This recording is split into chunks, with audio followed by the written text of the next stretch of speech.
Tuhan memang satu, kita yang bersama. Aja gile, cakep bener. Kalau lagi gak enak badan ke UKS aja, mau aku anterin. Tapi makin lama gue tersadar dan bikin nyesek karena kita beda agama. Gue punya cerita.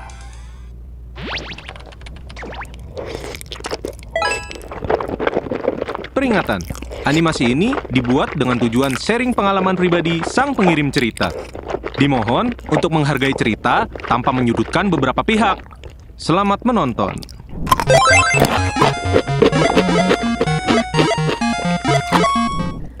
Aura kasih beli celana, pulangnya beli semur.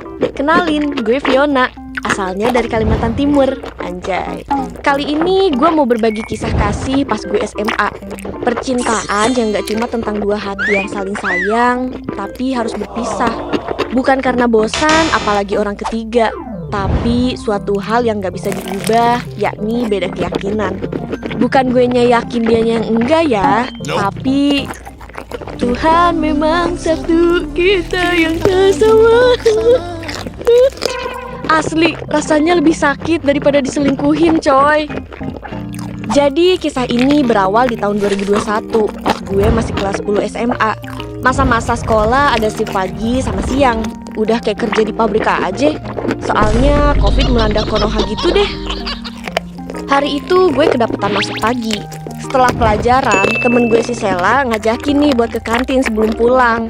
Tiba-tiba dia nanya, "Vio, menurut lu ada cowok yang bikin lu tertarik gak di sini?" Terus gue jawab santai, "Kagak ada, biasa aja semuanya di mata gue, gak ada yang spesial." Dia nyeletuk, "Yakin lu? Coba noh lihat yang duduk di depan teras kelas itu. Mana ganteng, bening, tinggi pula. Masa gak tertarik lu?" Pas gue nengok, aja gile, cakep bener. Berasa lihat masa depan, anjay. Tapi gue dengan gengsinya bilang ke Sela, biasa aja. Singkat cerita, besoknya gue kesiangan. Gue buru-buru tuh, takut telat. Lari kenceng lah gue kayak Kapten Tsubasa di lorong sekolah. Sialnya, gue nabrak orang dong. Saking buru-burunya, gue cuma minta maaf tanpa lihat tabrak siapa. Dan gue lanjut lari lagi takut telat. Dari kejadian itu, seharian tuh hati gue gak tenang. Kayak ada yang ngeganjel gitu, cuy. Gue pengen minta maaf lagi ke orang itu, tapi gak tahu orangnya yang mana, soalnya dia pakai masker. Kepikiran sih, tapi mau gimana lagi. Lama-lama gue lupa tuh sama kejadian itu. Nah, masuklah kelas 11. Pas masuk kelas kan semuanya diacak tuh, gak sama temen-temen pas kelas 10. Di situ gue kaget lihat cowok yang waktu itu ditunjuk Sela. Dia sekelas sama gue dong. Terus aneh banget gue jadi salting, kenal aja kagak. Di hari itu tibalah pemilihan tempat duduk yang ditentuin sama gurunya. Gongnya gue sebangku dong sama cowok ini. Di situ sekolah rasanya lagi naik di korak-korak seumur hidup, cok. Deg-degan parah. Kasian bener jantung gue kerja keras bet ini. Saking saltingnya nih, muka gue merah kayak kepiting rebus. Terus dia noleh ke gue dan nanyain, "Kamu lagi gak enak badan ya? Kalau lagi gak enak badan ke UKS aja, mau aku anterin?" Gue jawab, enggak kok, aku cuma kepanasan." Di situ dia tiba-tiba ngeluarin buku, terus ngipasin gue sambil senyum gitu. Alamak, apa gue gak kepengen jumpa Litan tuh. Abis itu dia ngomong, "Kenalin, aku Kelvin, kalau kamu?" Terus gue jawab, iya salam kenal ya, aku Fiona, dipanggil nengok. Di situ dia ketawa. Ya Tuhan, senyumnya itu manisnya ngalahin pabrik sirup marjan, cuy. Pengen gue bawa pulang aja deh rasanya. Tiba-tiba dia ngomong, "Kamu waktu kelas 10 kenapa lari-lari di lorong? Ada masalah kah?" Gue kaget, kok dia bisa tahu kalau gue lari-lari di lorong pas itu? Mungkin aja dia lihat dari dalam kelas, pikir gue. Terus gue nanya, "Kok kamu tahu, Vin?" Abis itu dia jawab, "Ya tahu lah, kan kamu yang nabrak aku. Gimana sih kamu, lucu banget deh." Di situ gue malu dong. Orang yang selama ini gue tabrak waktu itu dan bikin hati gue gak tenang tuh ternyata dia. Gue langsung minta maaf tuh ke dia. Dianya malah ketawa, dikira nunung kali gue. Terus sambil ketawa dia bilang, "Kok kamu lucu banget sih, jadi makin Dari kejadian itu kita makin dekat, saling tukar cerita, ngetawain hal receh dan sering habisin waktu berdua. Pas kenaikan kelas 12, si Kelvin ngajak gue ke pantai. Ya gue iyain dong. Kita menikmati angin sore, lihat ombak, dan lihat indahnya senja di hari itu. Di situ gue lihat dia agak beda dari biasanya. Mukanya kayak nahan bokep. Gue tanyalah, kamu kenapa, Vin? Tiba-tiba dia nyatain cinta ke gue. Gila cuy, seorang Kelvin mau jadi pacar gue. Di situ gue nggak bisa bohong sama perasaan gue sendiri dong. Gue pun terima dan kita resmi pacaran deh, anjay. Hari ke hari pun kita lewatin dengan kebahagiaan. Tapi makin lama gue tersadar dan bikin nyesek karena kita beda agama. Hubungan ini terasa ada tembok tinggi yang menghalangi. Rasanya tuh berat banget. Tapi perlahan gue buang semua perasaan gak enak itu. Waktu pun berlalu dan kita pun dinyatakan lulus SMA. Kita pun ngerencanain buat ambil unit yang sama karena kita gak bisa pisah. Dah kayak sinyal wifi deh, gak bisa jauh bet dah anaknya. Selama kuliah, gue selalu ngerasa muncul perasaan nyesek lagi soal perbedaan itu. Rasanya hubungan ini terasa serius, tapi harus ada yang berkorban untuk pindah agama. Tapi gak semudah itu kan. Harus mengorbankan kepercayaan kita yang udah kita bangun dari kecil. Dan gue juga gak mau ninggalin Tuhan gue. Sedangkan dia juga sama. Di situ percintaan kita diuji. Kita harus ngelewatin tembok tinggi yang sulit buat dilaluin. Lama-lama gue mikir ke depannya bakal gimana.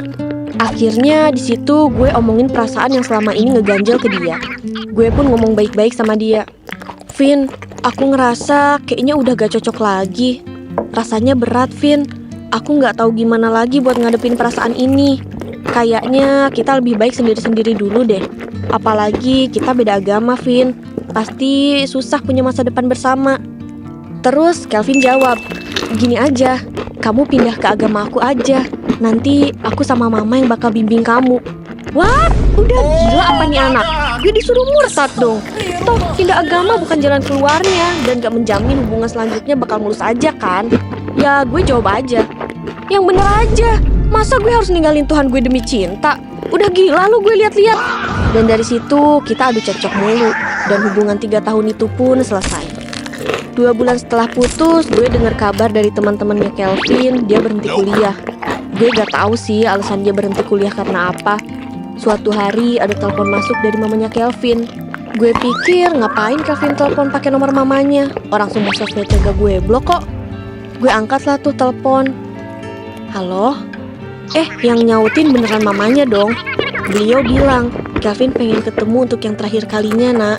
Di situ gue panik dong. Apa maksudnya terakhir kalinya coba? Terus mamanya nyuruh gue buat nyamperin Kelvin ke tempatnya. Gue langsung OTW dong, takut dia kenapa-napa. Gue begini emang masih sayang banget sama dia. Tapi gue tahu kalau kita gak bisa bersatu. Pas nyampe rumahnya, gue kaget. Wajahnya beda banget sama Kelvin yang gue kenal. Matanya merah kayak abis nangis gitu. Di situ air mata gue gak terbendung ngalir di pipi gue.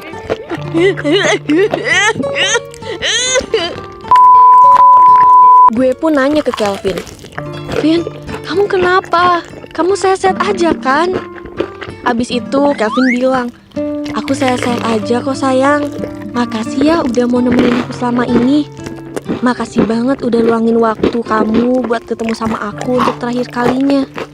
Aku cuman mau bilang kalau aku sayang banget sama kamu. Dan aku bingung mau gimana biar kamu bisa balik sama aku. Terakhir kita putus, aku frustasi banget karena gak ada perempuan semenyenangkan kamu yang bikin hari-hari aku berwarna. Aku beruntung banget bisa sama kamu sejauh ini.